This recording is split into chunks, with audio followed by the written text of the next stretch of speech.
Počúvate Vtáčí zob? Podcast o našich odprených susedoch. Ja som Jakub, je tu so mnou aj Samuel a našim dnešným hrdinom bude Dudok Chochlatý, zvaný aj Dudok Obyčajný.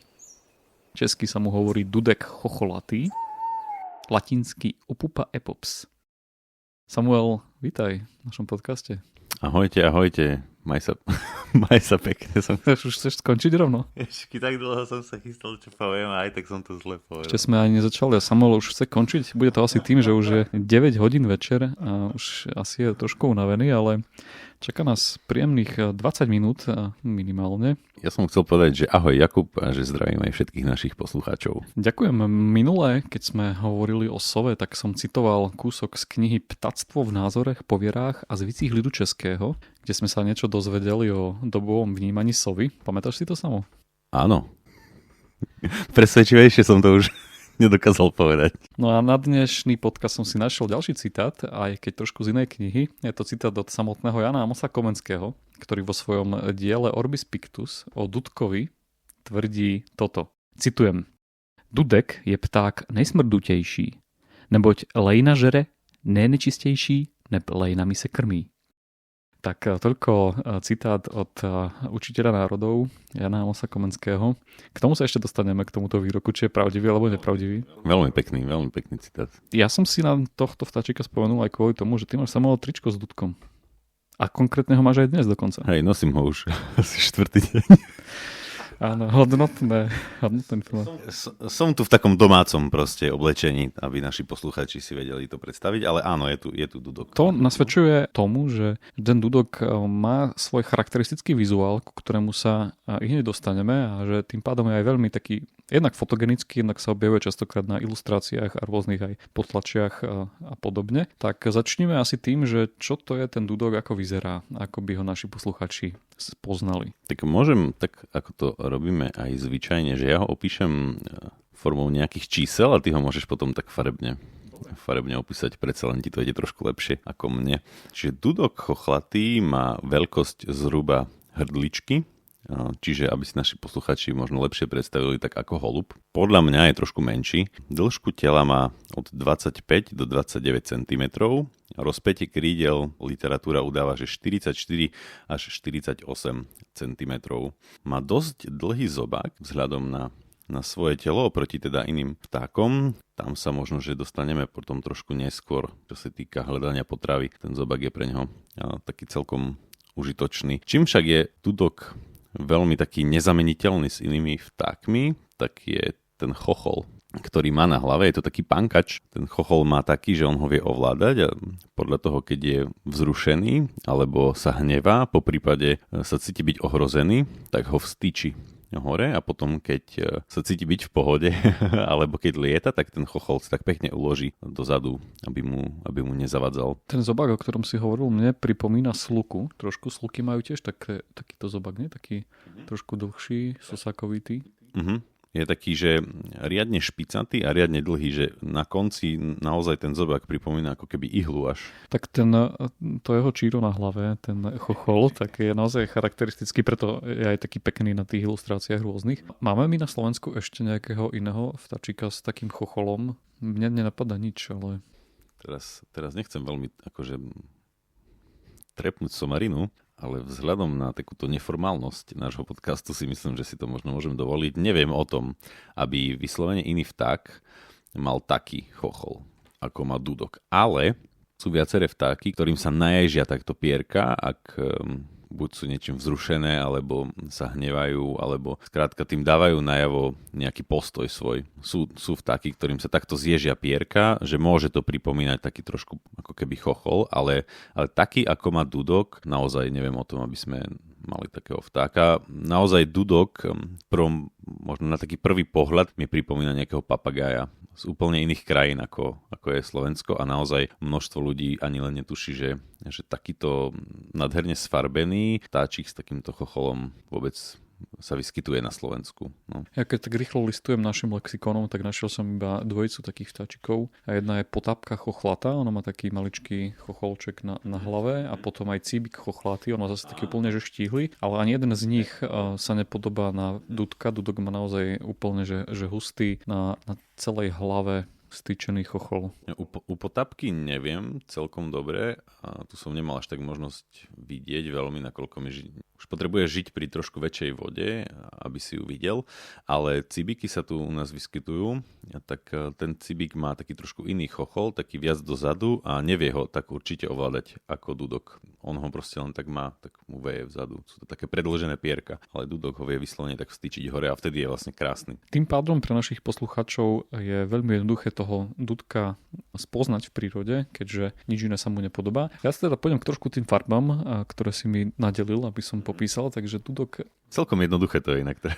Hej, tak dudok tým chocholčekom na hlave to vyhral. Ten chochol je taký oranžovo-hnedý, vrcholčeky pierok sú tmavé, čierne, tmavo-hnedé. Telo má hnedé, avšak na krídla sú, neviem, či to povedať, že sú žíhané, respektíve majú na sebe čiary, a striedá sa tam tmavá a biela vrstva pierok, čiže má prúžkované krídla, taktiež aj ten chvost je biely s čiernym zakončením, ale myslím, že ten chochol je taký emblematický, že podľa neho ho určite spoznáte. Ja by som ešte dodal k tomu, že vlastne samček a samička sa nelíšia vôbec farebne, vyzerajú rovnako, čo nie je až tak úplne časté. Väčšinový rozdiel nejaký medzi samčekom a samičkom vo sfarbení, ale u dudka to tak nie je. On vyzerá on vyzerá ako taká zebra zo zadu, keď sa na neho pozrieš vlastne tak... No ak by ste ho chceli rozoznať podľa jeho hlasu, podľa zvukov, ktoré vydáva, tak ten prepis toho citoslovca sa častokrát mení. V jednej knihe ho tu máme uvedeného ako up, v ďalšej pur. Tieto zvuky vydáva vtedy, keď napríklad obahuje svoje hniezdo, to miesto, v ktorom hniezdi, ale taktiež môže vydávať vraj aj varovné zasičanie, keď bráni hniezdo pred niekým. A to, ako to znie, môžete si vypočuť teraz.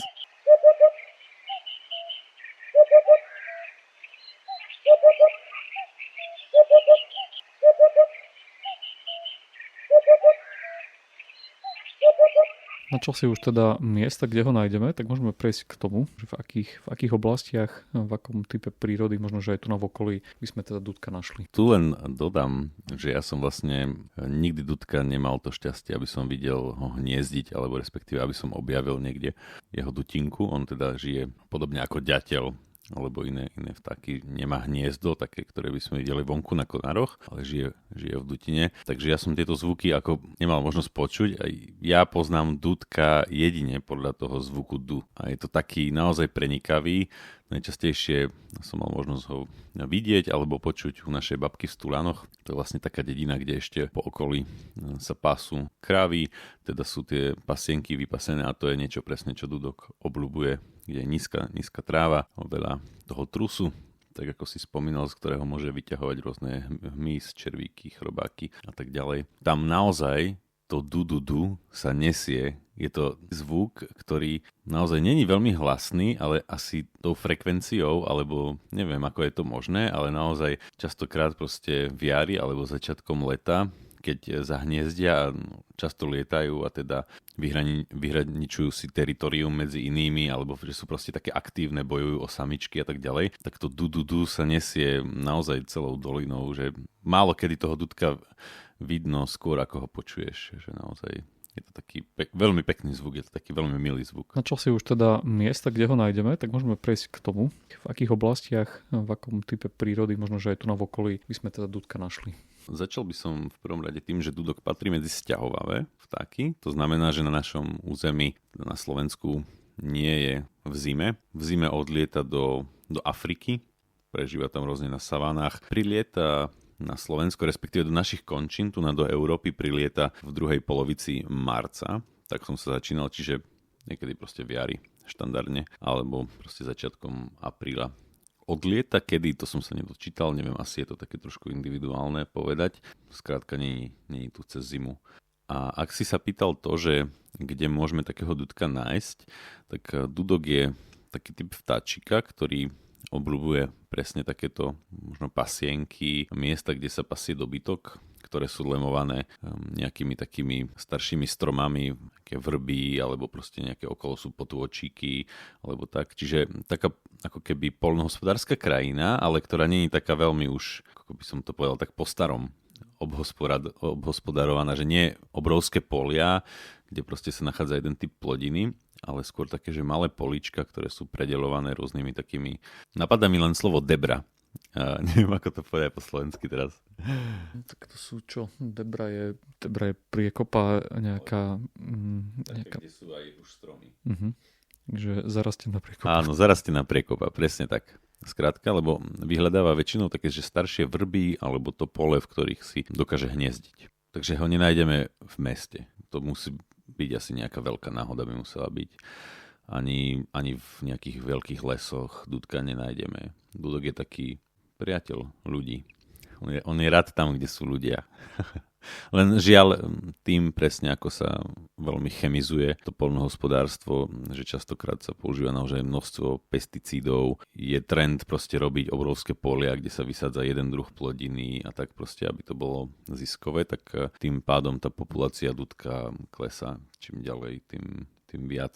Keď to porovnám s tým, že koľkokrát ja vidím alebo počujem dudka za rok, koľkokrát mi ocko hovorí, že ako to bolo za jeho detstva, tak to je, že neporovnateľne viac, kedysi tu bolo dudkov, ako je tomu teraz. Ale to je v konečnom dôsledku s viacerými druhmi vtákov. Takto, no.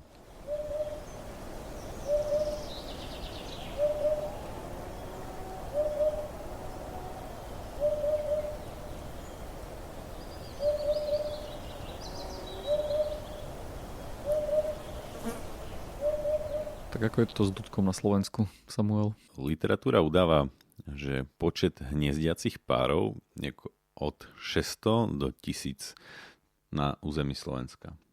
Čo naozaj oproti iným vtákom, ktoré sme tu mali v našom podcaste, tak je to pomerne málo. Ak si to tak zoberieš. Tá populácia má pokles. Tým dôvodom môže byť to presne, čo som hovoril. A viac neviem, čo k tomu povedať. A ešte áno, môžeme to môžeš niekde strihnúť, že dudok hniezdí od 100 do 1100 metrov nad morom. My sme Bardejove nejakých 300 plus minus metrov nad morom. Stebnická Magura, ktorá sa činie nad nami, má 800 metrov nad morom. Čiže tu v našich končinách. Čiže v takých vysokohorskejších oblastiach dudka nenájdeme. No ja sa ešte vrátim k tomu Komenskému. Ako sme tu už naznačili medzi rečou, tak dudok naozaj nekonzumuje výkaly, ale hmyz, ktorý sa v nich vyskytuje. Čo ešte si dáva dudok s tým svojim zobáčikom? Hlavne hmyz a larvy rôzneho hmyzu, zvlášť chrobáky, dvojkrydlovce, blanokrydlovce, to som povedal, jak Andrej Danko toto. Blanokrydlovce, medvedíky obyčajné a stonožky, rôzne pavúky a dážďovky. Dudok si potravu hľadá prevažne na zemi, živí sa niekedy aj jaštericami a drobnými cicavcami, čiže raritne môže dokonca aj myšku chytiť nejak. To ma veľmi prekvapilo ináč, keď som to čítal. Dudok sa nezdá, ale... No, ako nezdá sa, ale je to veľmi taký temperamentný a agresívny vtáčik, ak na to asi dôjde. Minule som si chystal tieto podklady, som chcel povedať, ale to som si to veľmi amatérsky chystal. Tak som si spomenul, ako som v jednej facebookovej skupine od jedného fotografa pri fotke čítal taký komentár, ako išiel fotiť škorce v diere. Do toho tam priletel dudok a celú rodinu škorcov aj s ich vajíčkami, so všetkým proste vyhodil z tej dierky, proste ich vysťahoval a urobili si tam hniezdo. Hej. Čiže dudok je veľkosťou asi ako škorec, ale zrejme teda bude taký oveľa akože agresívnejší, temperamentnejší, že tak viem si predstaviť, že proste keď sa do toho dá, takže aj tú myšku dokáže nejakú menšiu alebo piskora uloviť. Dobre, ja tu mám sekciu zaujímavosti a mám tu 4 zaujímavosti, ktoré môžeme rozviesť. Fíha, dobre. No, to som zvedavý. Prvá zaujímavosť, tak tá veľmi nie je na rozvádzanie, ale... To je proste fakt. Je to fakt, že od roku 2008 je dudok národným vtákom Izraela. To si vedel? Ako nevedel som to, len som sa to dnes dočítal, keď som si to... My máme tiež nejakého národného vtáka? Môže byť, že orol by mohol byť, alebo nevieme o tom. Nevieme, dobre. Že, tak ako, neviem, že orliak bielohlavý asi Spojených štátov, nemecká orlica, možno, že máme aj my. Orol skalný možno. Tak asi by to mal byť nejaký vták, ktorý je pre tú krajinu nejaký príznačný, neviem. No ja sa bojím to zadať do vyhľadávača. Národný vták Slovenska. Slovenský národný vták hľadaš? Tak to ti nájde zaujímavé portréty. Dobre, nebudem to teraz hľadať. Ako, neviem o tom, ale viem, že sa každý rok je nejaký jeden vtáčik, sa povie, že to je vtáčik roka. Ale to je akože bo viem, že aj Dudok bol v roku 2000, to som sa dočítal, že do roku 2022. Čiže pred 2 rokmi bol Dudok vtáčikom roka. Druhá zaujímavosť, ktorú tu mám, je to, že Dudok patrí do radu Dutinovcov, čo česky znie zoborožce, čo mi pripomína Harryho Pottera, neviem prečo. Je to taká rada, kde sú aj vtáky, ktoré majú veľmi zvláštne zobáky, také veľké papagajovité duté zobáky a on je teda v nejakej čeľadi dudkovité. A dokonca jeden jeho, teraz neviem ako to nazvať, súkmeňovec, dudok nelietavý, ďalší z jeho druhu, v latinčine Opupa antaios, tak vyhynul niekedy zhruba v 16. storočí a vyskytoval sa na ostrove Svätej Heleny, kde bol vo vyhnanstve Napoleon, tak tento typ dudka už neexistuje. A poslednú zaujímavosť, ktorú mám ja, je to slovné spojenie smrdíš ako dudok. Prečo sa to používa? To aj ja poznám od nám to, že rodičia hovorili, keď niečo, že fuj, tak ty smrdíš ako dudok. Je to pretože okolo hniezda dudka je taký naozaj špecifický čpavkový smrad. Ide totiž o to, že tí mláďata dudka, ak zacítia nebezpečie alebo teda hrozbu nejakého predátora, tak ho doslova ofrkajú svojimi výkalmi. Je to taký obranný mechanizmus, ktoré obsahujú, tým, že obsahujú asi čpavok, tak ak zasiahnu asi oči alebo čo, tak viem si predstaviť, že to je minimálne nepríjemné pre nejakú kunu alebo nejakého predátora, veveričku alebo tak, ktorá by si možno na nich robila záľusk. Preto sa hovorí, že smrdíš ako dudok, lebo proste hniezdo dudka a mladiatá dudka smrdia veľmi silne za výkalmi. K ďalšiemu používanému výroku spíš ako dudok som sa nedočítal nič. No, to ani ja. ale tiež to veľmi poznám, že spíš ako dudok, neviem k tomu nič dodať, asi neviem. Proste to bude asi jeden z tých výrokov, ktoré proste nemajú asi žiadny zmysel.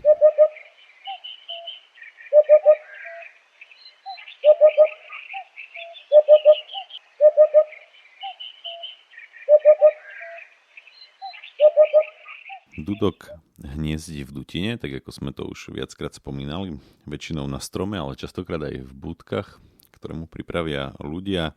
Niekedy je to v štrbinách skál nejakých a niekedy je to aj vyslovene že v domoch, ale to som ja nikdy v živote nepočul, aby to až takto bolo blízko pri ľuďoch, ale tak je to teoreticky možné. Dudok nedá si veľmi záležať na pohodlí v tvojom hniezde, tak ako to robia nejaké iné vtáčiky, ako sikorky, pinky a podobne, že si to hniezdočko naozaj vystelujú a je mekučké, plné machu a takého páperia. Dudok častokrát vraj má hniezdo úplne, že bez vystelky, čiže tie mladiatá sú úplne, že na dreve, ale tak dobre. Niekedy, že prinesie na dno tej svojej dutinky zo pár stoniek alebo nejaké stebla rastlín či kusky kôry a to im asi teda stačí. Ročne máva jednu znášku. Bývajú vtáky, ktoré majú aj že 2 znášky, napríklad, že počas roka, ale dudok má jednu znášku a to často v máji. Samička znesie od 5 až do 10 bielých alebo takých nažltlých vajíčok, ktoré sú maličké, majú rozmery 25x 17 mm plus minus. Dĺžka inkubácie je 16 dní a na vajíčkach sedí iba samička. Tiež to u niektorých druhov vtákov to býva tak, že sa tie samček so samičkou sa častokrát striedajú. U dudka to tak není. Oni to majú jasne zadelené. Kto chodí do roboty a kto sa stará o domácnosť. Takže samička sedí na vajíčkach zhruba 16 dní. Samček jej za ten čas prináša potravu. Keď sa mláďatka vyliahnu, tak spočiatku sú krmené tiež iba samičkou a od 10. dňa od vyliahnutia už oboma rodičmi a vtedy aj opúšťajú hniezdo až po 26 dňoch od vyliahnutia. Teda niekoľko ďalších dní potom, keď vylietia z hniezda, tak sú krmené mimo neho. Pohlavne dudok dospieva vo veku 1 roka.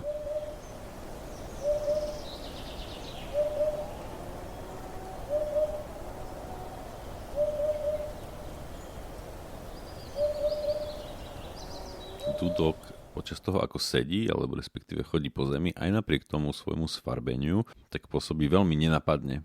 Častokrát si dudka všimneme počas toho, ako letí, lebo tam je to, že pravý opak. Vidieť letieť dudka, proste to hneď pritiahne tvoju pozornosť, pretože to je naozaj ako keby niekomu uletel papagaj. To si hneď všimneš. Tie čierno-biele proste pásiky, naozaj to je krása. Zároveň aj napriek tomu svojmu sfarbeniu, tak dudok na zemi alebo na strome, pokiaľ neroztiahne krídla, tak pôsobí častokrát veľmi nenapadne. Za ďalšie je to taký dosť plachý vtáčik, ktorého není až tak jednoducho sledovať. Ak nerátame to, že ho vidím preletieť, čo je vlastne len o šťastí, tak vystopovať, nájsť jeho hniezdo je už celkom náročné. Je to vtáčik, ktorého každý fotograf prírody a fotograf vtákov má ako svoj sen. Odfotiť dudka so stýčeným chocholom je proste niečo naozaj nádherné. Tak len to som chcel tak povedať, že nie je to také veľmi jednoduché toho dudka pozorovať a chce to naozaj veľkú dávku trpezlivosti, už také trošku možno zručnosti ornitologickej nájsť jeho dutinku. Tu len dodám, že asi preto sa mi to ešte nikdy nepodarilo, ale je to môj sen, tak snáď sa mi to raz podarí.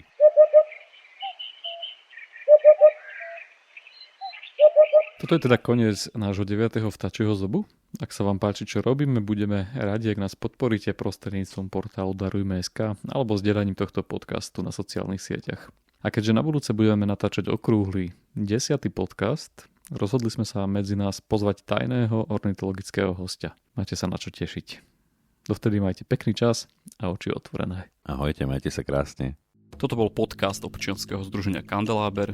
Viac o nás nájdete na www.kandelaber.sk.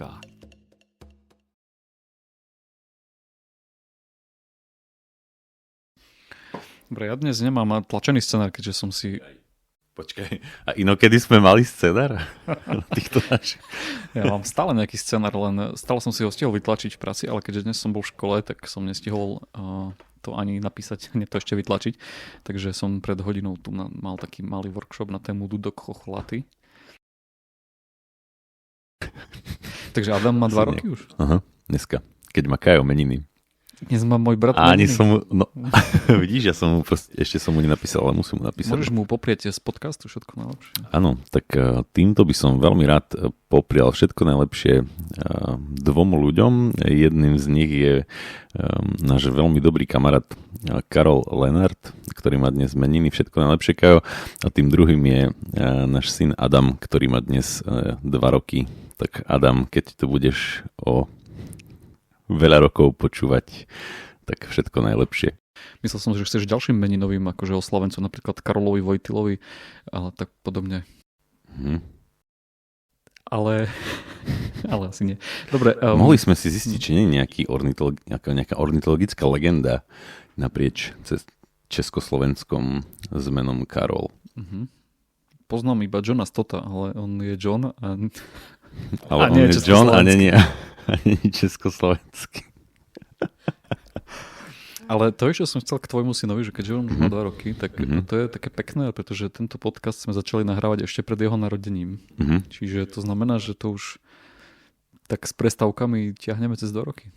No, máš pravdu, veď za chvíľu bude k dispozícii aj naša 10. epizóda, ktorú by sme veľmi radi spravili takú jubilejnú a trošku ju tak ozvláštnili. Tak sa myslím, že naši posluchači majú veľmi na čo tešiť. Kokotraustes? Áno, Kokotraustes. A to je glesk po slovensky, o ktorom niekedy možno, že tiež spravíme podcast, lebo je to tiež veľmi pekný. Môj obľúbený vtáčik má taký hrubočizný zobák, ale má teda celkom krkolomné meno po latinsky. Tak to som len tak chcel našim divákom v rámci úvodu. Tak to ja by som mohol pozdraviť Lukáša Gleska z Ústavu pamäti národa, s ktorým už niekoľko rokov komunikujem v rámci organizácie Festivalu Slobody. Ahoj, Lukáš. Tak máme dosť veľa pozdravov. No. Máme. Na to, že máme 4 poslucháčov dokopy, tak máme akože dosť pozdravov. No dobre, materiálu za záverečnú zvučku by sme mali dosť.